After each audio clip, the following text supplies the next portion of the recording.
All right, here we go, diving back into it.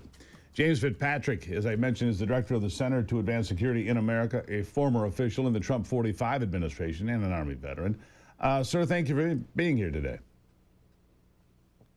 Hey, Steve. Thanks for having me. Your concern is DEI in the military. Of course, DEI is a hot-button issue that has raised a lot of comments and concerns in recent years, for sure. Raised a lot of ire at people like Charlie Kirk before he was murdered, that he would question things like DEI in the military, or Secretary of War Hegseth, right? You think it must end. You've been there. Tell me why. Yep. Yeah, that's right. Well, let me just take a step back for a second. Look, for the entirety of the Biden administration, we saw Biden political appointees at every turn attempting to indoctrinate our great U.S. military into this sort of fake DEI nonsense, right? Thankfully, President Trump and Secretary Hegseth have gotten rid of that now.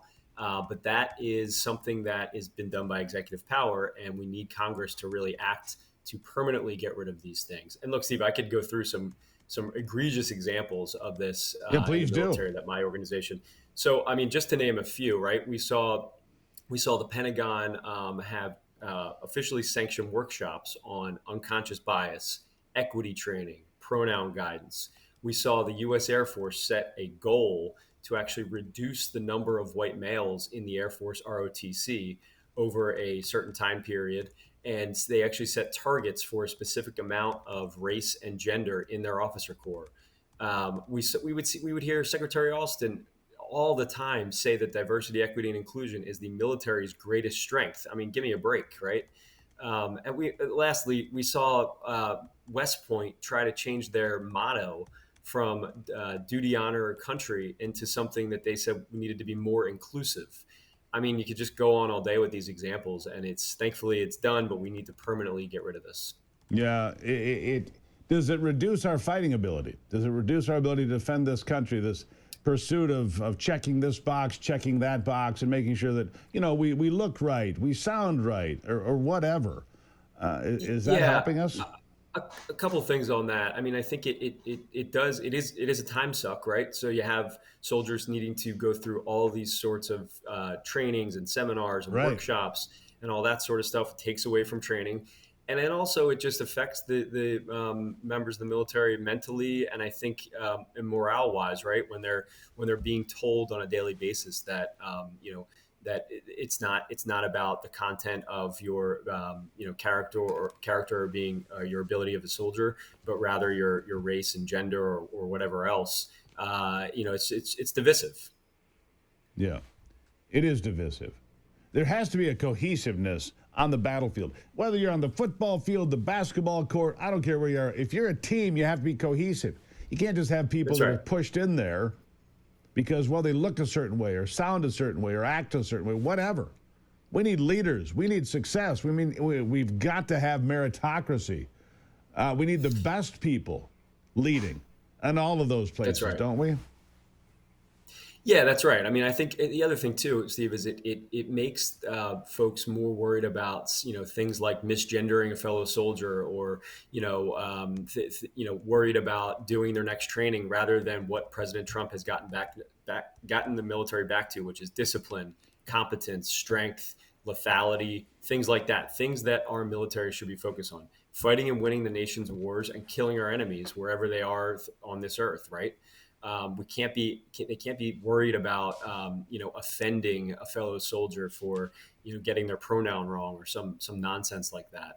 And I think we're already seeing the new approach by President Trump and Secretary Hegseth working, right? We're seeing almost record recruiting. It's surging. All of the goals for this fiscal year have been accomplished after 4 years of the Biden administration not meeting those goals. And we're seeing a newfound interest in young people. We're seeing the advertising campaign by the administration get back to promoting the military's strength and power, as opposed to, another example of the Biden administration. They had a drag queen as one of their digital recruiting ambassadors, right? This is not the kind of stuff that attracts young men and women into the military. So we've gotten away from that. I think it's starting to work, but like I said, Congress has to do their job, and this is really a test for them to step up to the plate and make these changes permanent. It is time to make a difference. All right, so your plan to get there, I mean, you're never going to get cooperation from the Democrats on anything ever. So you're kind of drifting. You've got some mealy-mouthed Republicans that are never going to get you there. So we're stuck here. It's not fixable with the margins that we have. That's the problem. And I'm sad to say, but I don't see how you get it there. I agree with you, James. Yeah. I do. But what do you do about it? I'll give you the last word. Yeah, I'm cautiously optimistic here. I mean, the House has passed, the NDAA that they've passed makes a significant progress. For example, they've eliminated all statutory provisions of DEI within the Department of War, banned any new initiatives. They have banned any sort of critical race theory language in anything related to the Department of War. So we've taken some good steps. The Senate version is not complete yet.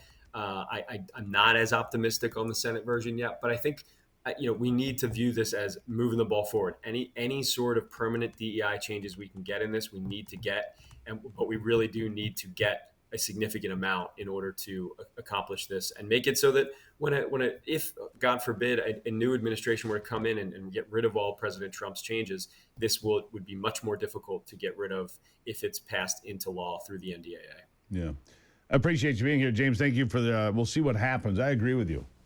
You need to hire people based on quality, That's not right. quantity, quality. Sir, thank you very much. Great. Thanks, Steve. Greatly appreciate it. All right, there you have that. Meanwhile, to New York City, I want to go to this real quickly because it's all of this same kind of soup.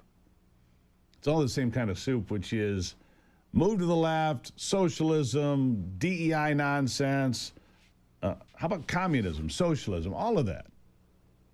Scott Bessent, the Treasury Secretary, says if New York City comes crawling and begging for a bailout and they've elected Mamdani as their mayor, a guy who has gone after the police, who wants to eliminate police protection and wants to raise taxes and wants to give away free money to illegals, he said, don't come here. The answer will be no. The answer will be no, we're not going to bail you out. We're not going to bail out New York City if they're doing socialist things that make no sense for the people that actually live there and are actual citizens. I agree with that. I think Bessent is right. I guarantee you there's not a lot of things in life that are sure, but New York City will be coming for the federal government for a bailout if Mamdani's plans are implemented. Will you give them a bailout? It will be the same thing that Gerald Ford said, drop dead. He said that on Mornings with Maria. Yeah, Mornings with Maria. Why not? Just say, no, that's not going to happen. This part of the program brought to you by Exodus, reducing your inflammation every day. Try ExodusNow.com. It's a natural, holistic supplement that combines 2,000 years of ancient wisdom with modern science, featuring 7 biblical ingredients like frankincense, myrrh, and cumin, paired with the groundbreaking benefits of molecular hydrogen, designed to soothe joint and muscle discomfort, reduce your inflammation, and make you feel better. Try ExodusNow.com. I take it every day, my friends. Try ExodusNow.com. You're going to be glad you did. When we come back, the conspiracy theories about Charlie Kirk's murder. I've had about all I can take. I'm going to talk about it today. Maybe you agree with me, maybe you don't. But let's talk about it. All right? Coming up on The Steve Gruber Show.